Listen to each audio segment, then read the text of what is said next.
Hey, Joe, visit East Palestine. Now, this isn't even necessarily my opinion, but Jessica Conard is a resident of East Palestine. I believe we actually read one of her other articles, and Newsweek even picked this up and published it. Now, we usually spotlight independent media, but in this case, we're using a corporate rag, which I'm not a big fan of with Newsweek, but I do know Jessica. Jessica is in the United for East Palestine Facebook group. She wrote this on July 21st, and I thought that somebody should, in independent media, shout this out. So this is a 1-minute video. Hang on.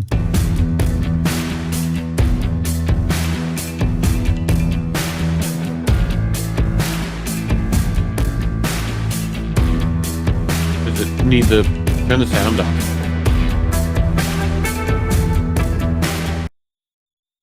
All right, 5 significant accidents. No, on March 7th, a train conductor died in Ohio after a truck collided with his train. How nice. Yep. This incident comes just days after another Norfolk Southern train derailed and weeks after the derailment of a train in East Palestine, of course, quite famously. That accident, as we know, leaked toxic chemicals in the surrounding environment. Evacuation of more than 5,000 people, and their houses and their ground is still poisoned and contaminated. 6 months later, folks, this was February. It is now August 6th. It is 6 months since this accident. You see there was snow on the ground and ice. Gross. Yeah. Right? Oh, bumpers. But let's read the article that's the companion that goes along with this. What Jessica's writing is that the Ohio derailment is not a comeback story. It's a grim warning. It's about an industry that values profit over people and the environment, and about a regulatory system that has failed to keep these industries in check. There's an undeniable connection between this disaster and the plastics industry. The production of PVC plastic depends on transporting harmful chemicals like vinyl chloride. The insatiable demand for plastics has driven the need for increased transport of these hazardous substances, placing communities near rail tracks under constant threat. And as company profits soar, our communities are left to grapple with the aftermath of their negligence. Her community learned the hard way when a train derailed with devastating consequences.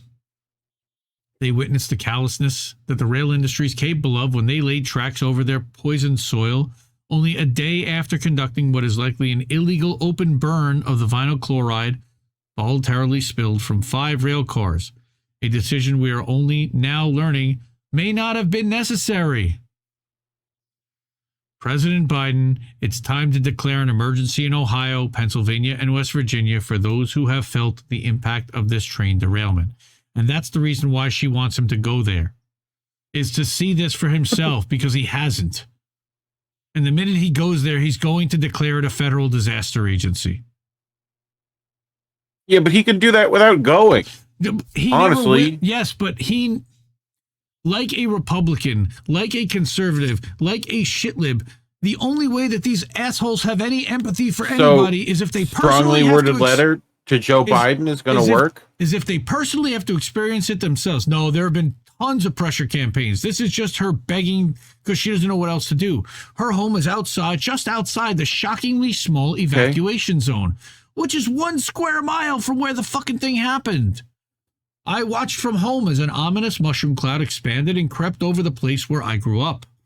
The sweet, thick chemical and chlorine smells left an unwanted film in my mouth as it intruded into my home and sent warning signals to my brain. We were advised to shelter in place, and that the smell didn't mean we would be harmed. The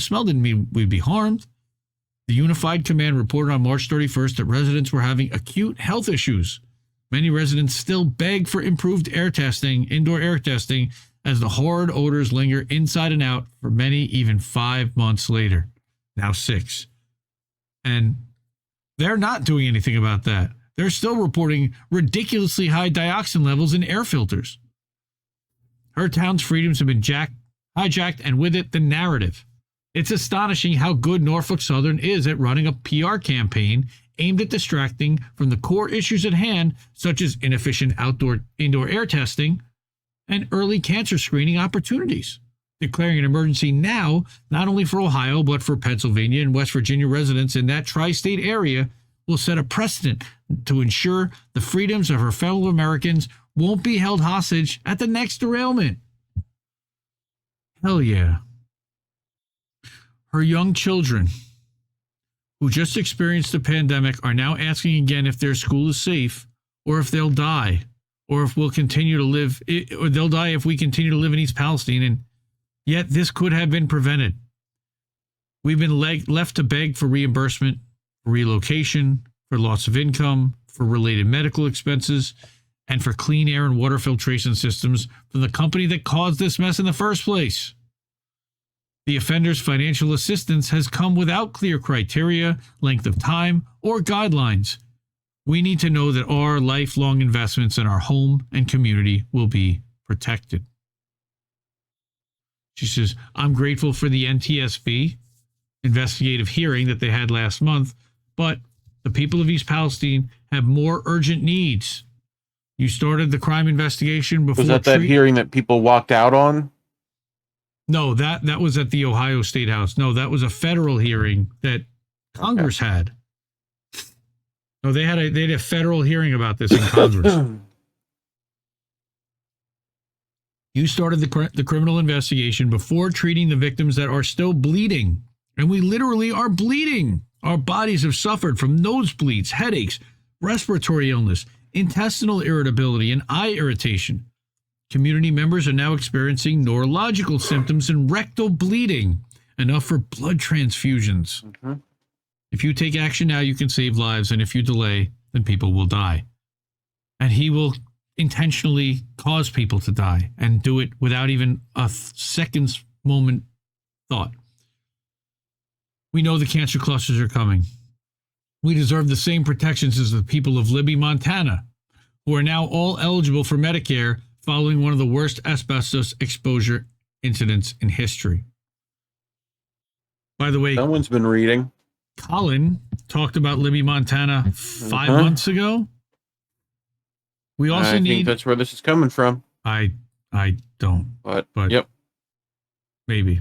I do. I think it's because the UPA people heard it from him. Okay. And then it made its way over there. So yes, I do. We also need environmental testing and indoor home monitoring. And we need it all to be conducted by independent third-party groups rather than by the company that poisoned us. Which is insane that the federal government is allowing Norfolk Southern to conduct their own testing to determine if the area is safe. We cannot continue relying on Norfolk Southern to be honest about how bad the situation is and how much this disaster might cost my community. After significant pressure... By the way, people of Libby, Montana, the people of Libby, Montana also would rather have like Medicare for all or single payer, I think was what they said. But, whatever. I feel you. Axel Strife, yes, and I would say I was going to say that, but Savage Joy also had been talking about Libby, as well as Kim Iverson had been early on for Libby. I think we're not the only ones, but we brought it back up. We're the one who made it the jump to this. Yep. So, the governor has asked, after significant pressure. He finally asked the president to issue a major disaster declaration. Now is the opportunity to prioritize community needs over the malfactors reports. There is time to hit reset. That's wishful thinking, but probably not. And he's not going to do it. But in the meantime, her family will watch the trains roll through our town, many carrying potential hazards on behalf of the plastics industry, and they can't help but hope that the same urgency applied to restoring their operations will be directed toward addressing their community's health and well-being. Again, she's calling on President Biden, I implore you to prioritize human lives over corporate profits and take decisive action to prevent another East Palestine. And we all know that Joe Biden would basically just give her the finger if he could, or say, calm down, man. Why so mad? Because they poisoned their fucking town. And you ain't black. Yeah, exactly. That's who she's expecting. You know the thing. That's who she's expecting to actually step up and do something. It's going to be a long fucking wait. Yep. Savage Joy, Kim Iverson. Oh, Anna Ringwald, asbestos killed her dad. So sorry. In less than 40 years, as Sean Miller's bad cookie says, they won't have the materials to make plastic anymore. Oh, they'll come up with something. They'll melt humans if they have to. Come on, Jack. That's right, Dr. Nick. Come on, Jack. All right, hey, so we gotta make Barbies. We gotta make more Barbies, man. Just don't worry about it. Yep. He who controls the plastic controls the universe. Well, wasn't that from The Graduate? Oh no, that's a whole different thing. Yeah, definitely The Graduate. Definitely. That's definitely what it was. Roger Meadows dropping another $2. Nobody tell him. We love Roger Meadows over here. Thank you so much over on the Rock Fans. Either nationalize or cooperatize that bitch to get the state AGs from each state that those tracks run through to start revoking their corporate charters using the Model Corporate Charter Revocation Act. Well, that would be nice, except that none of them actually has incentives to do so, and they'll just get paid off by Norfolk Southern. But he's saying if there is any way to get we can get Ohioans to run a citizen ballot initiative as an amendment for Ohio Public Bank to finance infrastructure and create the surplus and run a CBI for CBI for single payer. I like the way Roger thinks. We need to get Roger on more shows. Also, Roger on YouTube. Reef, we make it an amendment of a right to finance it. I mean, how? Like, who? When? Where? Like, yep. And Roger is saying, did you just say Montana? I mean, in theory, payer? Well, no, I didn't say that. What I said was that Libby, Montana, the residents got. No, I did. Oh, okay. Why wait for the federal government? At the end of the video, they talk about how they want subsidized health care. Yeah, but not all Montana residents can get that. Only the ones who were poisoned by the asbestos in Libby. Yes, pay it. Oh my God, dude! Thank you. Listen to the words I said at the end of that video. At the end of the video, they said they wanted a single payer system. Yeah, like because of the healthcare they've already received. Okay, those might not. Okay. The ones I'm talking about, they're specific people in Libby that were polled. Fair enough. Cool. So, that's what it was. Like that they were saying because of the fact that only people who got sick were the ones receiving it. So it's like it's a curse, essentially. Like you're just waiting to get sick for them to cover your health care for you to die slower. Yep. Jilly Love, airlines, banks, etc. should not have been bailed out without agreeing to convert to worker owned. Sure. But the problem is that the lawmakers have no incentive to do that because they're being bought off by the corporations and the bosses. They can't have very good health care in Libby since they offer such low pay to professionals. I don't know anything about Libby. I think it's fully covered stuff on that regard. It just depends on if it's not like a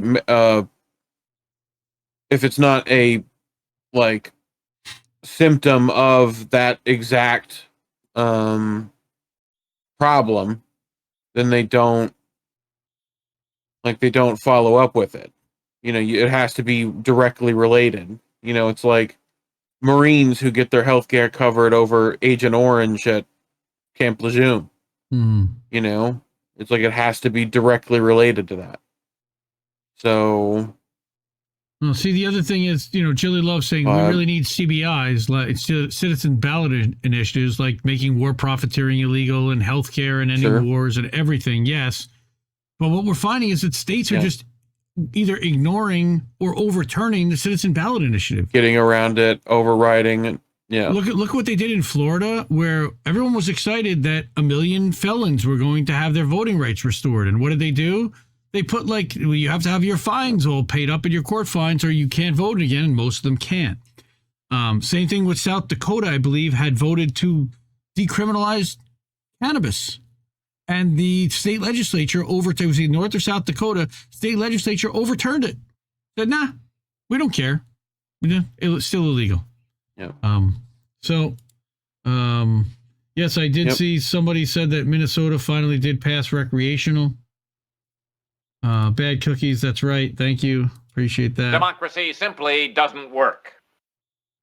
Yes. Well, on The Simpsons, definitely not.